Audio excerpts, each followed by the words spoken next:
আসসালামু আলাইকুম viewers, welcome back to my channel.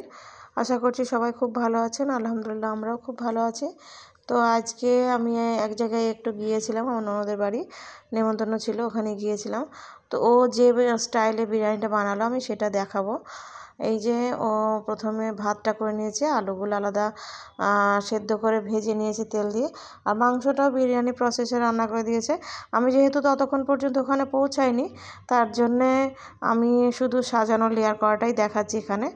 তো যে বোলটাতে ও করবে সেটাতে প্রথমে ও ঘি আর তেল গরম করে নিয়ে হাফটা ঢেলে নিয়েছে, হাফটা এই পটটাতেই ছিল। তার উপরে ও মাংস রান্নাটা আর আলু ভাজাগুলো আস্তে আস্তে লেয়ার করছে। প্রথমে এগুলো মাংসটা আর আলুটা লেয়ার করে নিচ্ছে। লেয়ার করে নেওয়ার পর মাংসটা আলুটা লেয়ার হয়ে গেছে। এই লেয়ারের পর ও এখানে ভাতের লেয়ারটা দেবে। এটা আমি লেয়ার বিরিয়ানি এই কারণেই বলেছি, কারণ ও লেয়ারে লেয়ারে মাংসটার ভাতটা সাজিয়েছে। এই যে ভাতটা দিয়ে নিচ্ছে। ও প্রচুর মানুষজন ইনভাইট করেছিল, সেই জন্যে অত বড় হাঁড়ি খুঁজে পাচ্ছিল না, তার জন্যে এইটাতে এই পটটাতে করেছে। প্লিজ আপনারা এটা একটু ইগনোর করবেন, এটা নিয়ে আবার কেউ কোনো কমেন্টস করবেন না, এটা একটু ইগনোর করবেন। যাই হোক, ভাতের লেয়ারগুলো সাজিয়ে নিচ্ছে। প্রত্যেকটা লেয়ারে বিরিয়ানির মশলা দিয়ে দিচ্ছে, আর আলু মাংসের লেয়ার করে নিচ্ছে একটা করে, ভাতের লেয়ার একটা আর মশলার লেয়ার একটা। প্রথমে মাংস আলুটা লেয়ার হয়ে গেছে, তারপরে একটা লেয়ার ভাত দিয়ে দিল, তারপরে একটা লেয়ারে এই যে উপরে এবার বিরিয়ানির মশলা আর ঘি আর তেল যেটা গরম করে নিয়েছিল সেটা দিয়ে নিল। এরপরে আবার এর উপরে একটা মাংসের লেয়ার হবে। এই যে মাংসের লেয়ারটা করে নিচ্ছে।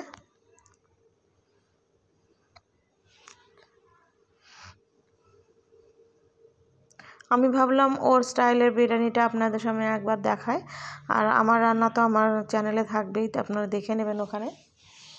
আমরা মোটামুটি সবাই একই স্টাইলে বিরিয়ানি বানাই, যদিও বিরিয়ানি অনেক রকম স্টাইলে হয়।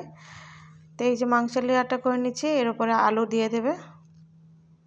এই জন্যই আমি এখানে লেয়ার বিরিয়ানি বলেছি, যেহেতু একটা একটা লেয়ার করে করে ও বিরিয়ানিটা সাজাচ্ছে, সেই জন্যই আমি লেয়ার বিরিয়ানি বলেছি।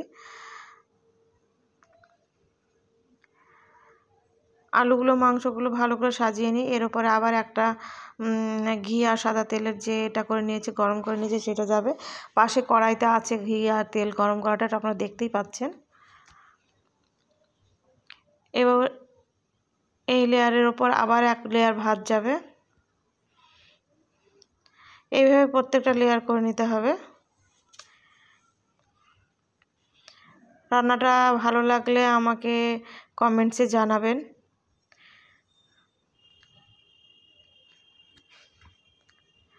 রান্নাটা যদিও আমি করিনি, আমার ননদ করেছে, তবুও ভালো লাগলে কমেন্টসে জানাবেন। ওর শুনলেও ভালো লাগবে, যদি ভালো আপনাদের লাগে আমাকে বলেন, তাহলে ও শুনলেও ভালো লাগবে। এই যে ভাতের লেয়ারগুলো আস্তে আস্তে করে নিতে হবে। আপনারা যারা আমার ভিডিওগুলো দেখেন, লাইক করবেন, কমেন্ট করবেন, শেয়ার করবেন, আর পাশে থাকার জন্য বেল আইকনটি প্রেস করবেন, যাতে আমার রান্নার নোটিফিকেশানগুলো আপনাদের কাছে চলে যায়। আর আমার চ্যানেলটিকে প্লিজ সাবস্ক্রাইব করে দেবেন। যারা আমার ভিডিওগুলো দেখেন তাদেরকে অসংখ্য অসংখ্য ধন্যবাদ। এই যে আরেকটা ভাতের লেয়ার, মশলার লেয়ার হয়ে গেল, এখানে আর একটা মাংসের লেয়ার যাবে আর আলুর লেয়ার যাবে। এইভাবে লেয়ারে লেয়ারই এটা সাজাবে।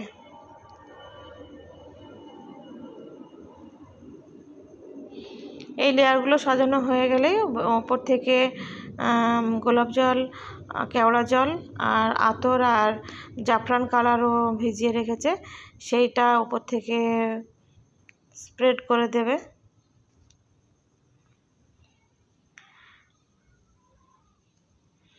এই যে আর লেয়ার তৈরি হয়ে গেল, এটা ভাত লাস্ট লেয়ার যাচ্ছে। যারা প্রচুর মানুষ ইনভাইট করেন তাদের জন্য এই লেয়ার বিরিয়ানিটা খুবই কার্যকরী, সহজ পদ্ধতিতে হয়ে যায়। আলাদা আলাদা সমস্ত কিছু রান্না করে নিয়ে খুবই সহজ পদ্ধতিতে হয়ে যায়। আর এই বিরিয়ানিটা তলায় লেগে যাওয়া পোড়া অনেকে হয়, যে অনেক মানুষ ইনভাইট করে ফেললে রান্না করতে ভয় লাগে, কিন্তু এই রকম যদি আলাদা পার্টে পার্টে রান্না করে নিয়ে বিরিয়ানিটা আপনারা লেয়ারে লেয়ারে সাজিয়ে স্টিম করেন, তাহলে রান্নাটা খুব সহজ হয়ে যায়। এই বিরিয়ানি পদ্ধতিটা আমার কাছে অনেক সহজ মনে হয়। তো এই যে আগে থেকে জাফরান, গোলাপ জল, কেওড়া জল আর আতর মিশিয়ে রেখে দিয়ে দুধে ভিজিয়ে রেখে দিয়েছিল, সেইটা উপরে স্প্রেড করে দিল। এরপরেও কিছুটা মিঠা আতর স্প্রেড করে দিচ্ছে। এখানেও ঢাকনাটা দিয়ে তারপরে স্টিম করতে দেবে, কিন্তু ওর ওর পটটা এতটাই বড় ছিল যে ঢাকনাটা পাচ্ছিল না, কিন্তু পরে ও ম্যানেজ করে দিয়ে নিয়েছে। তো ওটা হয়ে যাওয়ার পরে এই যে বিরিয়ানিটা done. Thank you for watching my video.